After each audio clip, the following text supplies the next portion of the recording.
Hello children, this is Resma's Science Classes. Welcome all of you.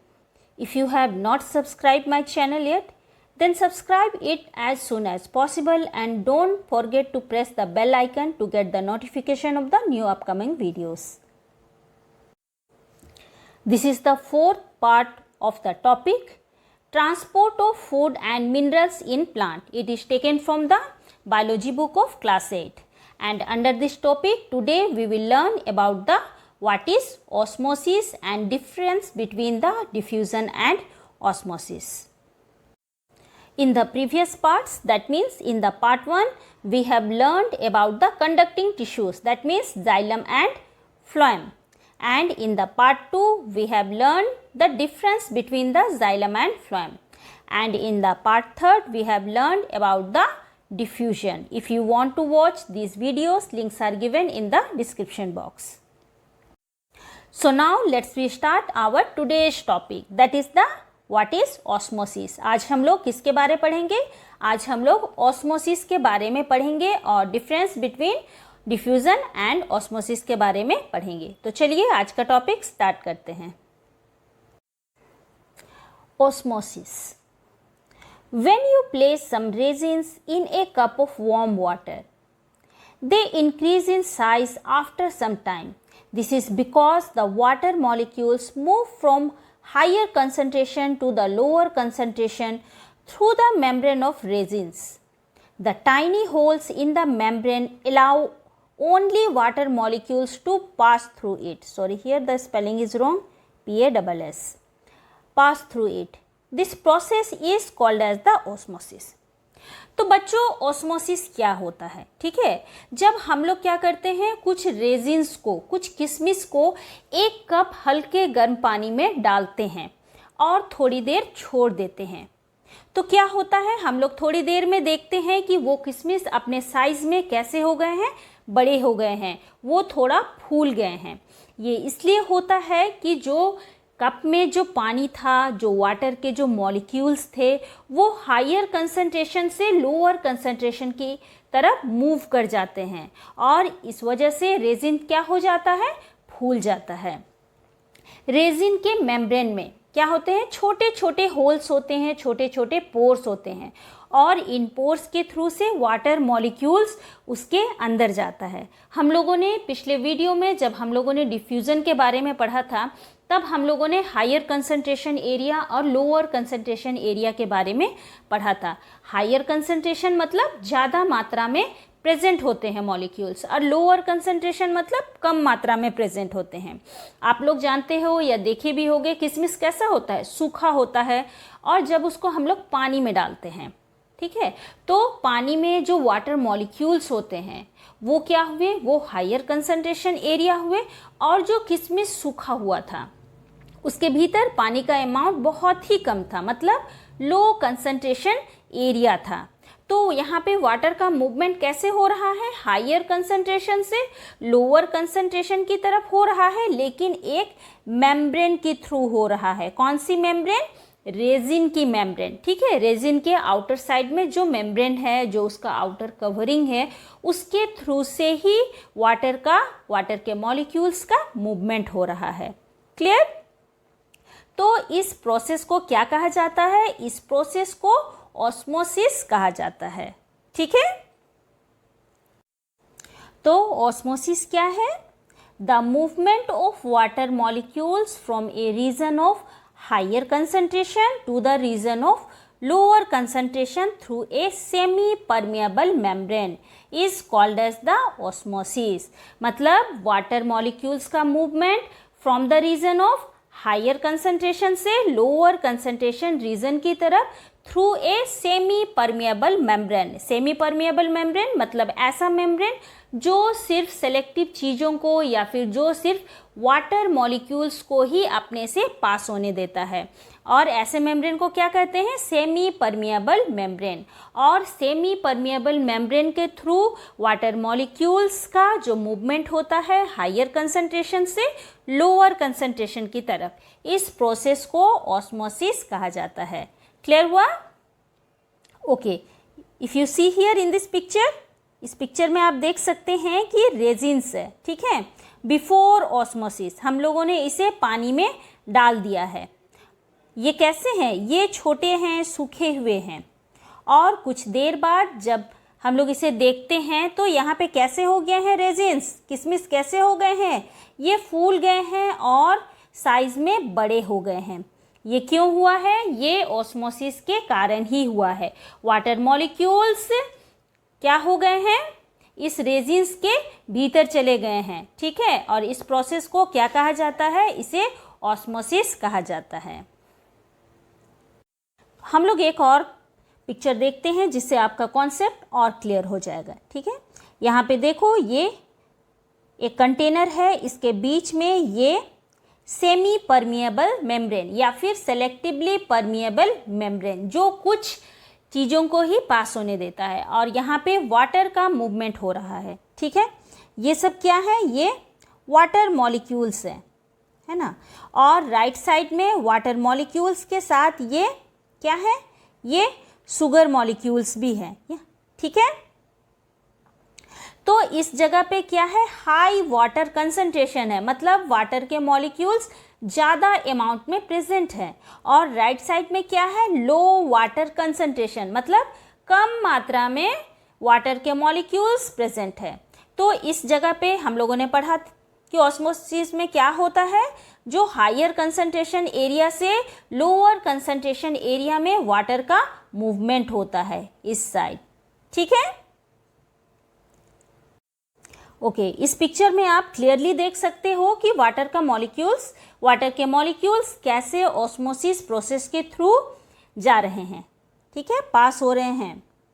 ये water molecules है, देखो ये selectively permeable membrane है, और ये वाटर के मॉलिक्यूल्स यहाँ इस सेलेक्टिवली परमिएबल या फिर सेमी परमिएबल मेम्ब्रेन को क्रॉस करके ये कहाँ जा रहे हैं? लो कंसंट्रेशन एरिया में, लो वाटर कंसंट्रेशन एरिया में। कहाँ से जा रहे हैं? हाई कंसंट्रेशन एरिया से लो वाटर कंसंट्रेशन एरिया में, थ्रू दिस सेमी परमिएबल और सेलेक्टिव परमिएबल मेम्ब्रेन। और इस प्रोसेस को क्या कहा जाएगा? इस प्रोसेस को ऑस्मोसिस कहा जाता है। क्लियर? नेक्स्ट हम लोग देखेंगे कि डिफ्यूजन और ऑस्मोसिस में क्या डिफरेंस है, दोनों में क्या अंतर है। The first difference is diffusion can occur in any medium, that is solid, liquid or the gases. Osmosis can occur only in a liquid medium. हम लोगों ने डिफ्यूज़न में पढ़ा था कि लिक्विड्स में और गैसेस में बहुत ज़्यादा डिफ्यूज़न होता है और सॉलिड्स में बहुत ही कम होता है। और डिफ्यूज़न प्रोसेस ये सॉलिड, लिक्विड या गैसेस में हो सकता है, लेकिन जो ऑस्मोसिस प्रोसेस है ये सिर्फ लिक्विड मीडियम में ही होता है, ये सिर्फ लिक्विड में ही होता है। ऑस्मोसिस के द्वारा सिर्फ लिक्विड का मूवमेंट हो सकता है। Next difference is the semi permeable membrane is not essential here, and in osmosis presence of semi permeable membrane is a necessary। तो बच्चों यहाँ पे क्या है? डिफ्यूज़न में कोई भी मेम्ब्रेन या सेमी परमिएबल मेम्ब्रेन की कोई ज़रूरत नहीं थी। वहाँ हम लोगों ने देखा था कि जो गैसेस के मॉलिक्यूल्स थे वो इजीली डिफ्यूज़ हो रहे थे, इजीली वो फैल रहे थे, मूवमेंट कर रहे थे, एक जगह से दूसरी जगह जा रहे थे। लेकिन जो ऑस्मोसिस प्रोसेस है, ऑस्मोसिस प्रोसेस में क्या होता है? इसमें सेमी परमिएबल मेम्ब्रेन या फिर सेलेक्टिवली परमिएबल मेम्ब्रेन के थ्रू ही मूवमेंट का प्रोसेस होता है। मॉलिक्यूल्स क्या है? इस मेम्ब्रेन के थ्रू ही पास हो पाते हैं, ठीक है। तो डिफ्यूजन में no need to semi permeable membrane, but in the osmosis presence of semi permeable membrane is necessity, ठीक है, इसमें जरूरी है। Okay, let's we see the third difference. Example, when we provide nutrients to the soil by adding fertilizers and manure, the minerals enter the root hairs by the active diffusion. जब भी हम लोग plants में nutrients देते हैं, fertilisers देते हैं, खाद डालते हैं, मैन्योर डालते हैं, तो ये सारे मिनरल्स प्लांट के रूट पार्ट तक कैसे जाते हैं, ये डिफ्यूज़न प्रोसेस से ही जा पाते हैं। ठीक है, ये डिफ्यूज़न प्रोसेस के द्वारा इन सारे न्यूट्रिएंट्स को रूट हेयर्स एब्जॉर्ब करता है और पूरे प्लांट बॉडी में पहुंचाता है। और ऑस्मोसिस में when it rains or we water the plants, there is more water in the soil than in the cell, so water enters the root hairs by the osmosis। जब भी हम लोग plant में पानी डालते हैं या फिर जब बारिश होता है तो क्या है, जो मिट्टी है, जो सॉइल है, उसमें बहुत ज़्यादा पानी होता है in comparison to the cell. ठीक है, तो वाटर क्या होता है, बाहर के हायर कंसंट्रेशन एरिया से रूट हेयर्स तक चला जाता है जहां लोअर कंसंट्रेशन एरिया होता है और वहां से पूरे प्लांट बॉडी में पास होता है। तो ये किस प्रोसेस के थ्रू होता है, ये ऑस्मोसिस प्रोसेस के थ्रू होता है। ठीक है, तो डिफ्यूज़न क्या है, ये सॉलिड, लिक्विड और गैसेस में भी हो सकता है और ऑस्मोसिस सिर्फ लिक्विड मीडियम में ही होता है। डिफ्यूज़न में सेमी परमिएबल मेम्ब्रेन की कोई ज़रूरत नहीं होती है, लेकिन ऑस्मोसिस में सेमी परमिएबल मेम्ब्रेन ये ज़रूरी होता है। और थर्ड डिफरेंस क्या है कि जो भी प्लांट्स में जो भी न्यूट्रिएंट्स, फर्टिलाइज़र, मैन्योर, इन सब का जो एब्जॉर्प्शन होता है या फिर जो प्लांट्स उसको लेते हैं, ये कैसे लेते हैं, ये एक्टिव डिफ्यूज़न प्रोसेस से लेते हैं। और वाटर कैसे एब्जॉर्ब होता है, ये डिफ्यूज़न प्रोसेस ऑस्मोसिस प्रोसेस से होता है। तो ये सारे डिफरेंस है डिफ्यूज़न और ऑस्मोसिस में। तो बच्चों, आज हम लोगों ने इस वीडियो में क्या क्या सीखा, आज हम लोग इसमें ऑस्मोसिस के बारे में सीखे, ऑस्मोसिस कैसे होता है, और साथ ही साथ डिफ्यूज़न और ऑस्मोसिस के बारे में उनके डिफरेंस को भी देखा। ठीक है, आई होप आपको ये वीडियो पसंद आया होगा और आपके जो भी डाउट्स रिलेटेड टू इस टॉपिक है वो भी क्लियर हुए होंगे। Now it is the quiz time. मैंने पिछले क्विज में आप लोगों से पूछा था कि in which process molecules move from higher concentration to the lower concentration, किस प्रोसेस में मॉलिक्यूल्स हायर कंसंट्रेशन से लोअर कंसंट्रेशन की तरफ मूवमेंट करते हैं, and the answer is diffusion.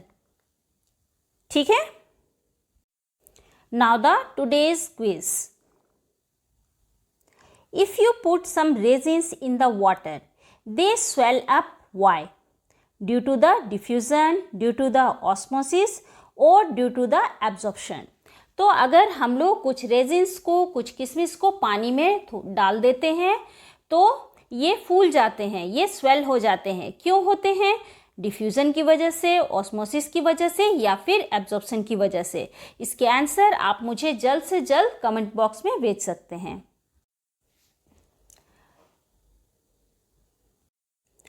तो बच्चों, आशा करती हूँ कि आपको यह वीडियो पसंद आया होगा। अगर आपको यह वीडियो पसंद आया है तो प्लीज़ इसे लाइक करें, सब्सक्राइब करें और इसे ज़्यादा से ज़्यादा लोगों को शेयर करें। जो पेरेंट्स इस वीडियो को देख रहे हैं वे इसे अपने बच्चों के लिए भी रेकमेंड कर सकते हैं, क्योंकि ये बहुत इजी और सिंपल फॉर्म में बना हुआ है। मेरी पिछली वीडियोस देखने के लिए आप आई बटन पर भी क्लिक कर सकते हैं या फिर इसके लिंक्स डिस्क्रिप्शन बॉक्स में भी दिए हुए हैं। मेरी वीडियोस के लिए आप मुझे ज़रूर से ज़रूर कमेंट करें, क्योंकि यह मुझे आपके डाउट्स के बारे में बतलाता है और मुझे मोटिवेट भी करता है ताकि मैं और अच्छी तरह वीडियो बना सकूं। Okay guys, see you soon in the next video. Till then, bye. Thank you. Have a nice day.